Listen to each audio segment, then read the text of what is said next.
Hi guys, welcome back to another video. In today's video we're going to have some Division 9 ranked online gameplay in the middleweight division using none other than Luke Rockhold. Obviously Luke Rockhold, being a former champion, has a great skill set, very good ground game, very good kicking game.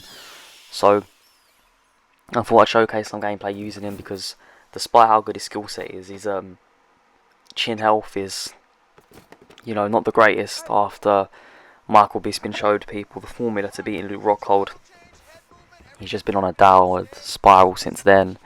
I mean, he's had a lot of issues with his shins also, which hasn't helped obviously his career. But going into the actual gameplay side of it, so using Luke Rockhold you have to be extremely careful, especially against a striker that has power. So we're coming up against an Izzy here, and Izzy's going to have the power advantage, definitely the stand-up advantage, just because, Izzy is just a very special fighter when it comes to the stand-up department. But I'm still going to look to keep this fight standing throughout most of the fight, just because Luke's got very good kicks, his boxing's at a good enough level, and I'm going to look to implement those kicks. I'm really going to look to work my opponent's lead leg to decrease Izzy's power when he's throwing punches, and I'm going to look to work the body where possible as well.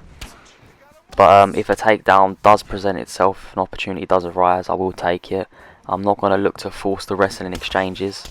If worse comes to worse, I'll clinch my opponent near the fence and look to work a takedown from there, and go from there. So 3-round fight, so I'm expecting a bit more output from my opponent. It's not going to be as tactical, it's going to be more forced situations, just because you don't have to really worry about the stamina drop off. And as you can see here, we caught my opponent's kick, which very early on my opponent was throwing a lot of kicks to the body, and that's one thing I picked up on, is that if I caught one, I could potentially go from a takedown. So we end up in sprawl here, and here's a great position to deny transitions, one of the easiest positions I think. So we get the deny off and we go for the guillotine just to test my opponent's submission defense, because Luke Rockhold's ground game is unreal. I mean, his jiu-jitsu in real life is very good, so I was looking to utilize that a bit here. As you can see, my opponent's doing a fairly good job. I was just trying to lock in the submission a bit more just to end up in top mount. Unfortunately enough, we was able to do that, so I know that even when my opponent gets out of this submission, we're still going to be on top. And as you can see, my opponent's stamina's quite low, so I go immediately for the armbar. So we've used one submission to transition into another submission, and again my opponent does a good job here. His submission defense is pretty good. As you can see right now, it's fairly close, but my opponent's sort of going away with it now. He's going to get out of the submission, but again, the more you lock in the subs, the better it looks for the judges as well, and more importantly, it's more control time. So I was trying to get it to the furthest stage as possible. As you can see on the clock right now, there's about 30 seconds, so when my opponent ends up on top here, we'll have around 30 seconds control time if he manages to hang on. So my opponent opts to get up, doesn't go for that control time, and so we've had a pretty good first round. I was fairly confident in the stand-up. Obviously, you can never get too confident standing with Luke Rockhold, just because the slightest things can rock him. You could be having the perfect fight and then bang, literally the smallest inconvenience can end up ruining your fight. So I had to bear that in mind going into the second round. I didn't want to get too comfortable. I didn't feel like there was that big of a difference on the stand-up between me and my opponent, even though my opponent was using Izzy. So I knew if I fought smart, I could keep this fight standing. I wouldn't need to go to the ground. So I'm going to look to work my opponent's leg, and as you can see, I'm very relaxed. I'm not trying to force too many things. I'm using my jabs. I'm going to the body where possible, and then bang, we get stunned. And I don't know how that wasn't a knockdown, but fortunately it wasn't.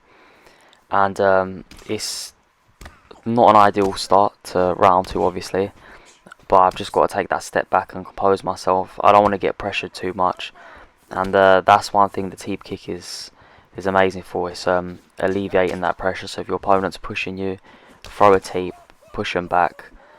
And as you can see, one thing I've noticed here is my opponent's using a lot of head movement now, and whenever your opponent's using a lot of head movement, the body's always going to be available, and so are the legs. So you should look to punish your opponent. If they're swaying their head a lot, throw a little strike to the leg, one to the body, because they're not going to be able to avoid it. And I need to be careful because my opponent keeps you know, he keeps like moving his head back, and then I keep getting caught with that uppercut, and obviously that's how I got stunned. So it's something that I need to take a mental note of not to do, otherwise we're gonna be in problems. So as you can see, I'm just trying to become my opponent's really intent on throwing that question mark kick. As you can see, we get caught with another uppercut there. Fortunately, not much damage was done. And although I've been stunned, I've been very patient, and that's where the damage to the legs finally starting to show. As you can see, we've got the leg health event. My opponent's had to switch stance, and I don't think my opponent's as comfortable fighting out of this stance. Beautiful question mark kick there. I mean, that was the exact right timing. My opponent goes to go back, hit him to the body, and now we're sort of we're taking control of this fight right now. And this is what you need to do. You need to impose yourself. So as you can see, it was a poor start from me, but that little sequence there has sort of shifted the momentum. Now I'm feeling more confident, and although my opponent's controlling the centre of the octagon, I'm more than fine with my opponent pressuring me for now. As you can see, using a teep kick to push my opponent back, use the lead leg teep kick, and I'm really working the body here. Beautiful knee, and I'm trying to mix up as much as possible to not be as predictable. And a lot of people don't utilise the body shots as much as they should. Body shots really, you know, zapping the stamina out of your opponent is such an important thing. And as you can see, I'm doing a good job of mixing up my attacks to the body and head, which is making it harder for my opponent to predict where I'm going. So the success he was having with the swaying back has now gone, and my opponent's just becoming a bit more predictable. Now the body work's starting to play dividends. We get the knockdown here, so the round's now ours. We get another stun, and we've really shifted the fight momentum here. So we're fighting a good fight at the moment. We've come more into the fight in that second round, despite the stun to begin with. And that's one thing, obviously, with Luke Rockhold, when you get stunned, normally people panic and start going for takedowns. If you take that time to compose yourself and really implement your fight, you know, you won't have to take the fight to the ground. Another stun, and I probably would have had to start implementing a lot more of my ground game. And even at this point, I could take my opponent down, but if something's broke, don't fix it. And I was really having fun using Luke Rockhold standing here. So as you can see, we get another stun to the body, and if you take a look at my opponent's stamina, it's not in the greatest position. He throws a couple strikes and it's depleted. So I'm really isolating the body here, and my opponent's starting to notice. He caught that knee there, and I'm just being patient. As you can see, we're just fighting a very good kickboxing fight right now, and we push my opponent to the fence here, and I could have looked to take my opponent down, but I opt to get away. And as you can see, the momentum's really shifted in the fight, especially when you look at the fact that my opponent was controlled in the centre of the octagon for majority of the last round, and I was letting him do so. And then we've made the switch here. Now I'm very much in control of this fight, and as you can see, even though we're getting all these stuns, I'm still mixing up my attack. As you see, I went to the leg there and tried to go to the leg again, and it's very important not to be predictable, because as soon as you're predictable, all it takes is one shot, especially against Luke Rockhold, and you know you're in danger. And my opponent's stamina is really, you know, it's in the dumps right now. It's really low. Even when he's hitting me with these strikes, they're not doing much damage. And you see, my opponent's really pressuring, knows he's down on the scorecards for sure.